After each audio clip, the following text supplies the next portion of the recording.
Hello Guardians, it is Ebontis. It is August 23rd. We are one day into Season of the Witch. I did kind of a summation and thoughts yesterday. Showcase did a lot of cool things. Got some stuff to look forward to. Got some questions we still need answered, but Bungie is not showing everything right now.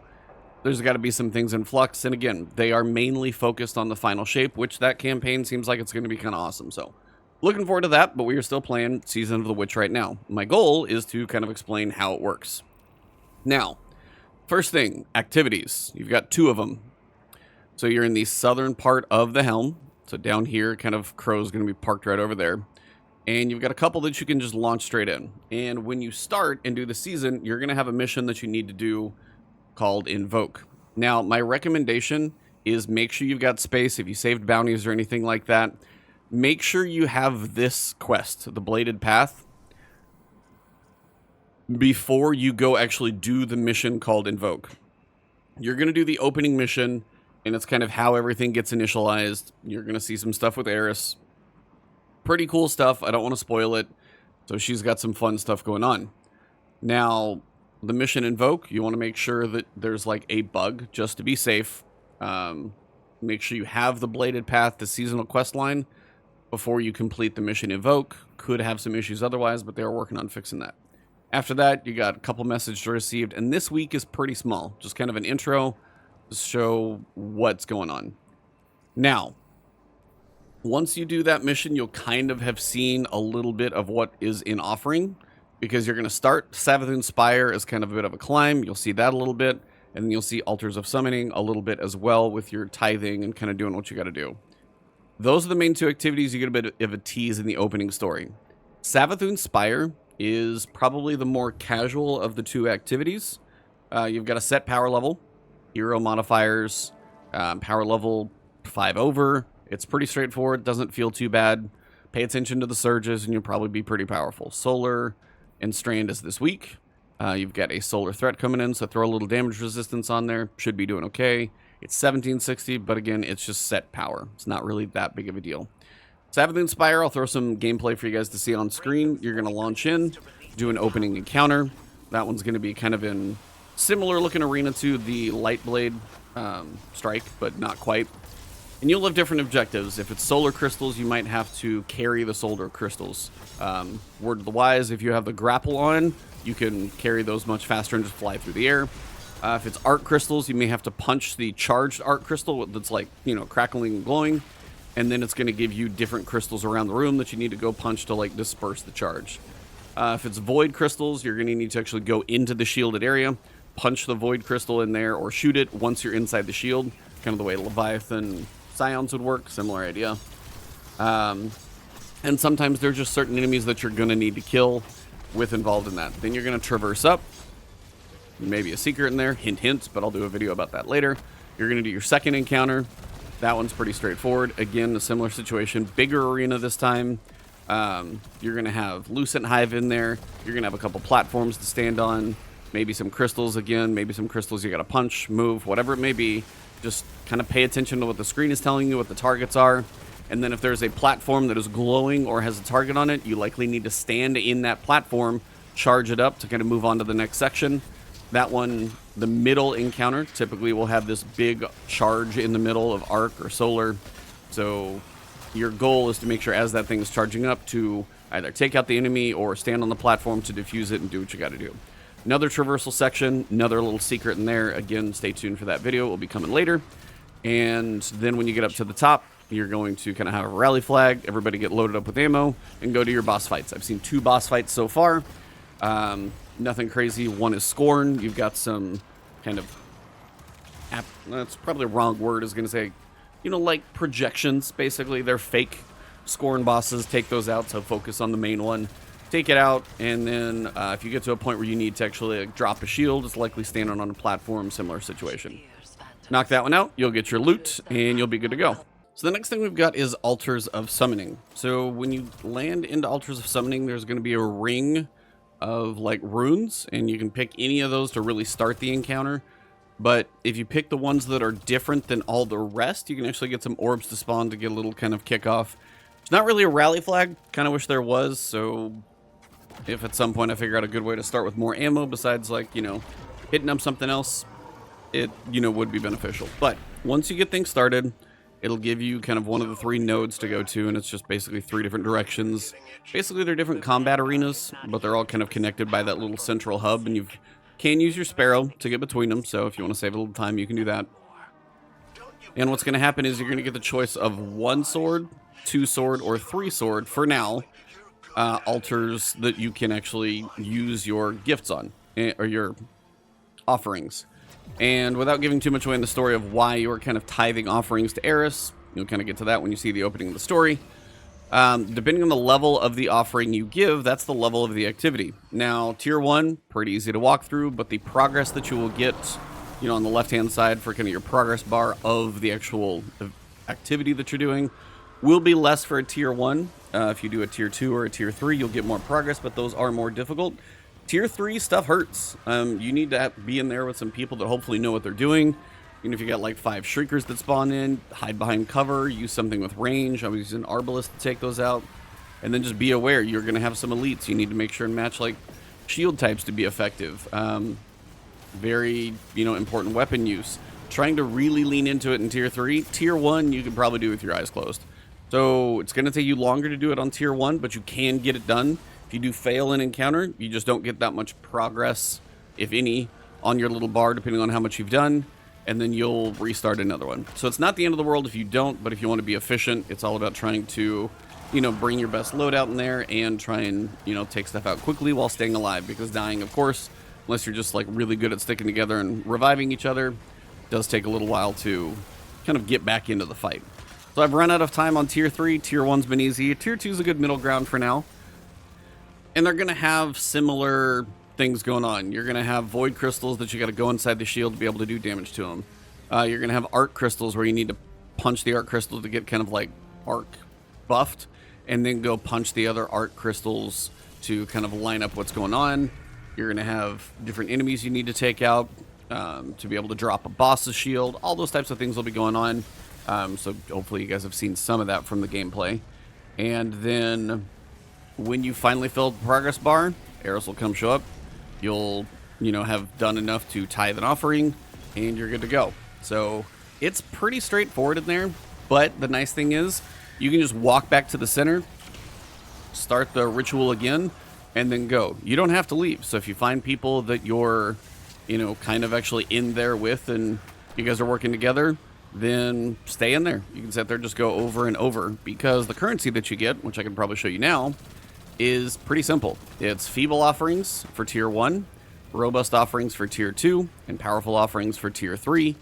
These are the 3 offering or currency outside of the key, and the keys are just used to get bonus rewards from the chest. But you'll find these all over the place. You'll get them from ritual activities and also the seasonal activities, so you should have plenty. Like, I've got more than I could even spend right now. So I mean, unless you're just farming powerful, you know, using a robust tier 2, probably not going to be too hard to come by. And those offerings are only spent in Altars of Sorrow. At some point, there seems to be a 4th offering place, but there's nothing that we can put in it. We'll see what that is probably at a future date. But for now, not entirely sure. The challenges are there. If you go tier 3, as I said, I was getting my butt kicked. It's probably going to be a legend difficulty of at least Savathun Spire, if not other stuff.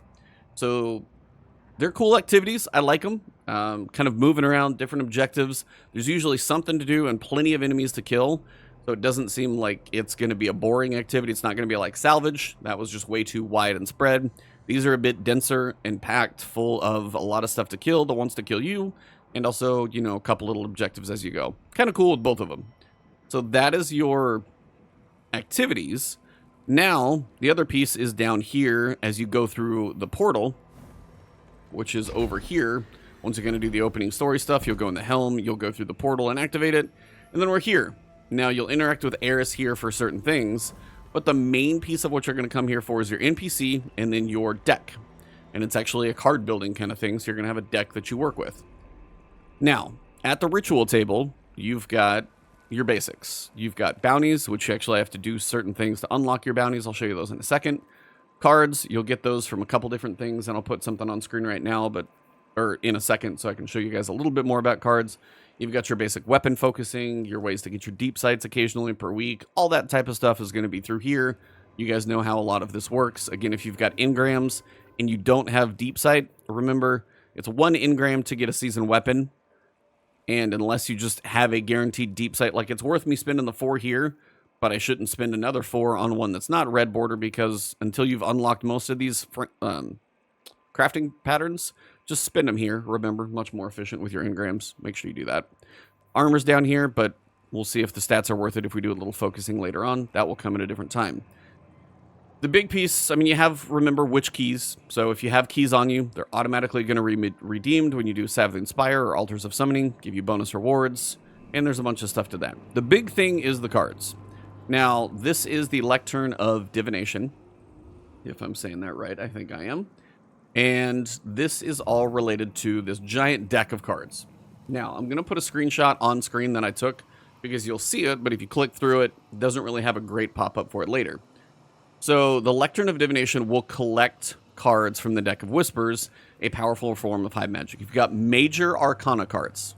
Those are going to be the big Roman numeral ones, and we've pretty much got access to, it seems like, 5 this week. When 5 major Arcana cards have been acquired, so you have to acquire 5 to kind of make a base deck, 1 will be selected at random before each encounter in Savathun Spire and Altars of Summoning. So each combat encounter. So Savathun, there's 3 of them. You would see 3 of them right there. Add a card to your deck will allow that card to be randomly drawn. Each major Arcana card bestows unique benefits. Major cards may be added or removed from your deck by interacting with them in the Athenaeum. I'm probably saying that wrong. Athenaeum, whatever it is. You must have at least 5 cards in your deck to draw upon their power. So you're not going to see the deck until you get 5 total. So I would recommend trying to do enough of the activity so you at least have a basic deck to work with. Minor cards can be found in Season of the Witch activities or granted as rewards in ritual activities like, Crucible Strikes and stuff like that. When interpreted, they bestow perks, items, or upgrades. So now that I've kind of explained that, let me talk about the differences. So up here, you've got major cards. The way it's going to work is you're going to get a card. It's going to look kind of like these opaque cards up here. You're going to click on it. Then it's going to have this little icon in the corner. Make sure you click on it again to actually pick up the quest. I have done these 4 already, completely finished the quest. And then this is the recent one I was working on. So it is going to give you a straight up quest. So as you can see right here, the Blades quest, this is the 5th one. And eliminate combatants using swords, glaive melee attacks, and melee abilities. Now, I will tell you, this one took a while. Like, I could kill a whole bunch of enemies with swords, and I might get a couple. So this one probably was a slower one for drop rate for the insight. In the insight, you'll just see them pop on your screen occasionally. They look like those little hive diamond looking things. And as you go through, this one took me a little while. The others were a bit more straightforward. One was go do Altars of Sorrow. You had to complete a certain number of encounters in Altars of Sorrow, like a wave, like tier 1, tier 2, tier 3, tier 4. Each one counts. And then the nightmares themselves were actually dropping the insight. That one wasn't so bad. Some were doing a couple other things. They are pretty straightforward in what they tell you to do. Just make sure you read what it is telling you to do. And then when you complete the quest, like I've got here for Blades, you're going to be able to turn it in. Now you'll notice the bonuses you get when you complete the card. I'm going to get access to another daily bounty, and I'm going to get another card. Rapidly defeating combatants has a chance to drop heavy ammo. You've got the Harbinger. This one is keyed chests in Altars of Summoning and Savathun Spire. Will contain additional Whisper cards if available. So this is the whole deck of Whispers. Then you've got new daily. The rapidly defeating combatants has a chance to regenerate health and shield. Increases damage with each final blow. Final blows have a chance to drop special ammo.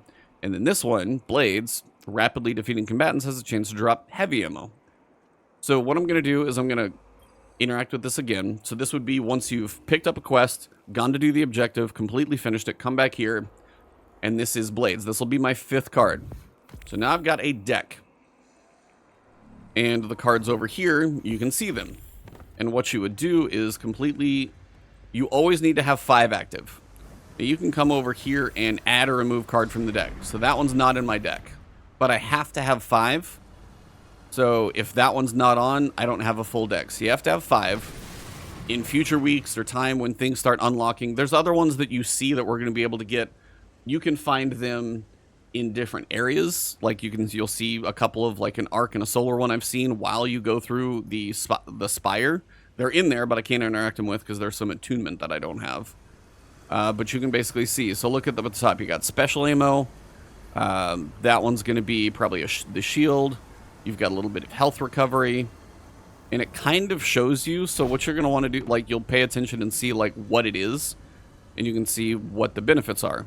So you'll unlock more and more at all of these things. So I'll have a few of them over here. We'll have a set over here. And it looks like we're going to have a total of 12 that we're going to have access to in grand total.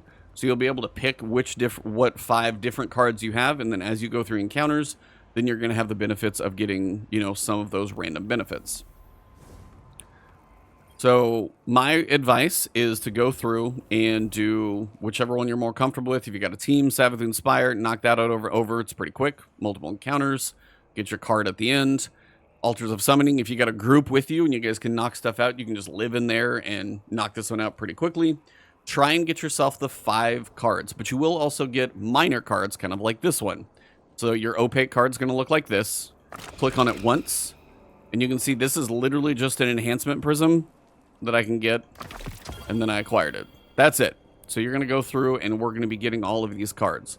Some are going to be one-offs. So this one, for example, as I said, lets me get a deep sight weapon. This one allows me to get additional engrams if I use a key. This one over here is going to be an exotic, for example. That's not something I expected. So minor keys are going to be all of this stuff down here, bonuses and items that you get. And then the major cards that you unlock as you work through here. So we're probably going to have 5, 6, 7, 8, 9, 10, 11, 12. So your majors are going to be here. And then the minors are going to be all this random stuff that you get. And I don't know if you can like reshuffle the deck when you get everything full. If you're going to be able to just knock all this stuff out once. Not entirely sure how that goes. But the minors are, you know, kind of one-offs. Single benefits kind of thing. And the majors are going to be how you build your deck. And how you get those things to show up during encounters. And it's literally like right before the encounter, you'll see it. It's hard to miss. It stares you straight in the face. Take a look at it, and you'll kind of get an idea if you like kind of learn what the icons are.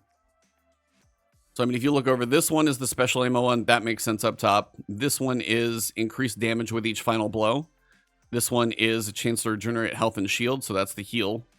This one is final blows have a chance to create an explosion, damaging nearby targets. So kind of an odd symbol for that one. And then we saw this one was heavy, so it was the big triple. So hopefully that covers everything to start.